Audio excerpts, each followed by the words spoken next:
am I? Hello, I'm Ellie, Hello, and I'm Martin. and we are in a very wet Northumberland. Thank you. I can see now. And we are at the Housesteads Roman fort, which lies along Hadrian's wall. See if we can get a video. We might be rained off today. We might be rained off. We might have to come back and do this again a later day, but we're going to give it a go. Okay.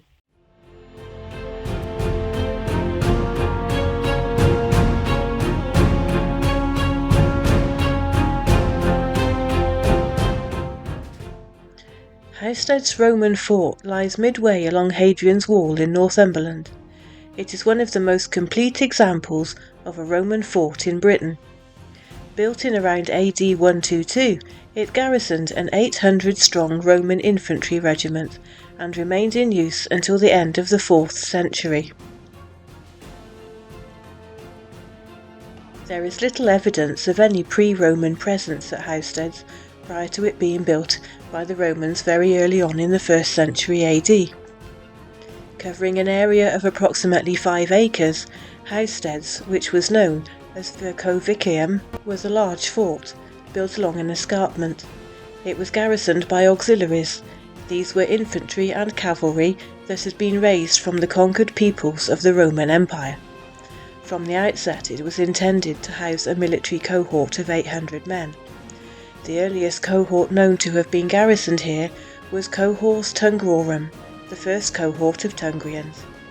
Originally from German-speaking tribes in the Tungaren area of modern-day Belgium, they were there from the late 2nd century until the 4th century, having previously been garrisoned at the nearby fort of Vindolanda.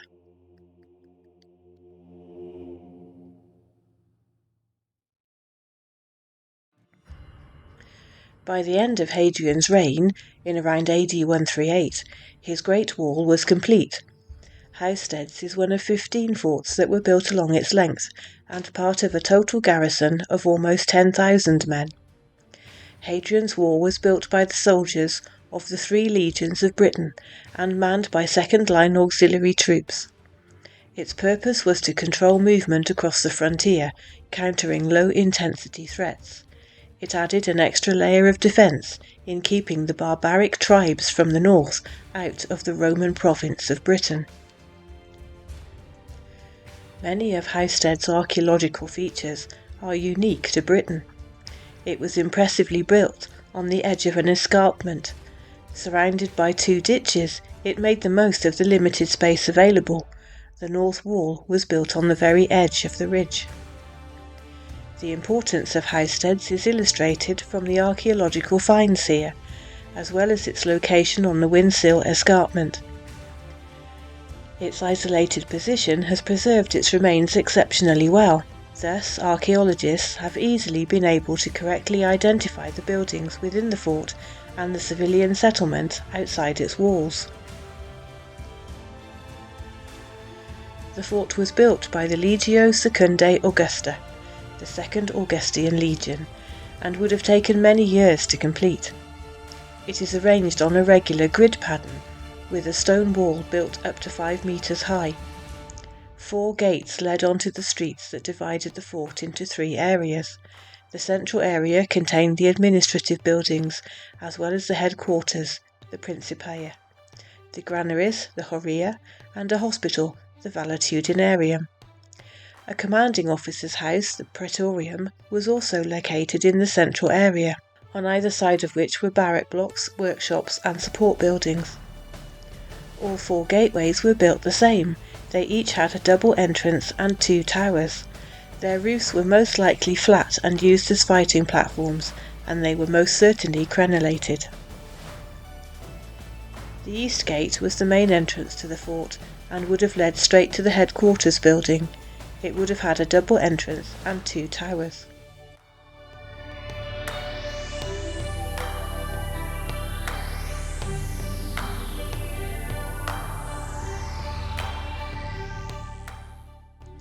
The north gate overlooks Nag Burn.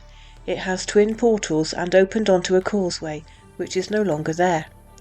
The water tank remains and was used to collect rainwater from the roof of the gate. The south gate led directly to the civilian settlement outside the fort and was not used by wheeled traffic, as this part of the site is very steep. This is the current entrance to the site for visitors. The west gate is the most preserved. The impost still stands at full height and bolt holes can still be seen. Food and grains delivered to the nearby granary would have arrived via this gate. The wards of Housesteads Hospital were arranged around an open central courtyard. There appears to have been a large room to the north of the courtyard, which is believed to have been an operating theatre.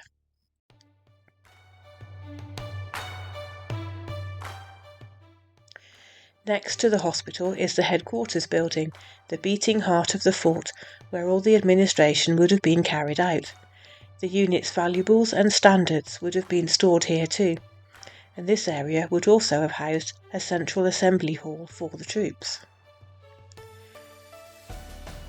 Two separate granaries, still with their original stone supports for the raised floors, are actually thought to have originally been one big granary building with a central colonnade that was split into two separate buildings at some point. The commander's house was set around an open courtyard. It was the largest building in the fort.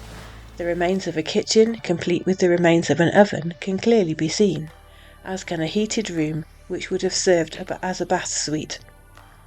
The commander would have had his own toilet too, and his own stables.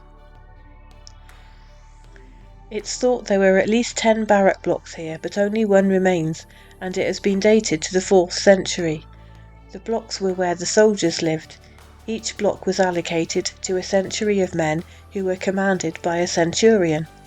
The blocks were divided into 10 rooms and would have housed 80 men.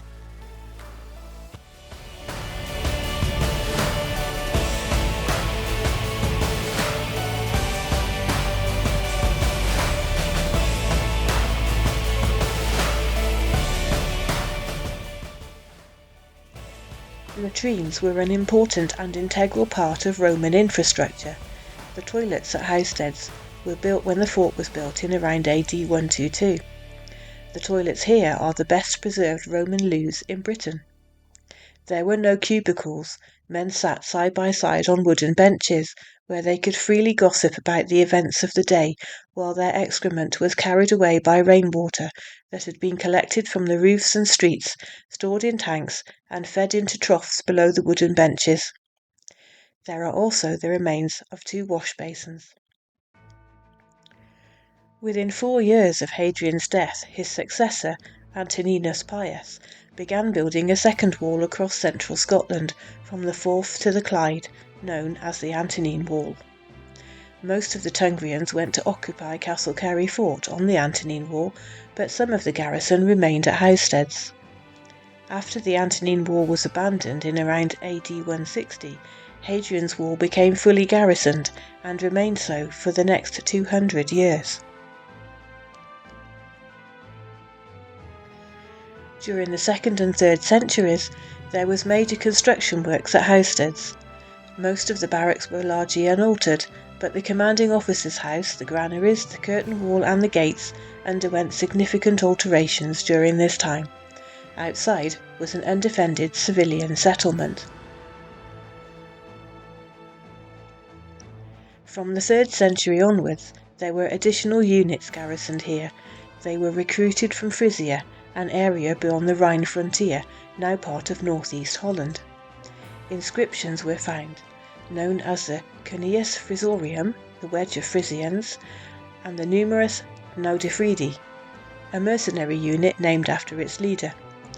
Also found were examples of a distinctive form of pottery known to be from this period, which is similar to Frisian examples. All of this reflects the soldiers' continuance of their native traditions. By the end of the 3rd century, the village outside was abandoned and the garrison was significantly depleted.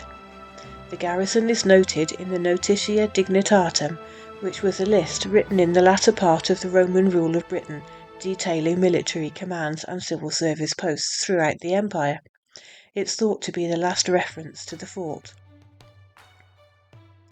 The beginning of the 5th century saw the end of Roman rule in northern Britain, after which there is no documentary evidence or any mention of Housesteads until the 16th century, when it was reported to belong to a Nicholas Crane of Bradley Hall. By the 17th century it was a notorious lair for rustlers and thieves. From the 18th century the site had become the focus for hunters of antique Roman artefacts, and today it is owned by the National Trust and maintained by English Heritage. The fort and museum are uphill from the car park, where there is a cafe, toilets and visitor centre. The museum is full of Roman artefacts, information, timelines, and there is a very interesting video to watch too. A centurion guards the entrance, but he is very friendly and will give you plenty of advice and information. It's worth chatting to him before going to the fort itself, so you don't miss anything important. Although we went on a very wet and miserable day, we thoroughly enjoyed our visit and the views were spectacular. We'd highly recommend a visit here if you're in the area.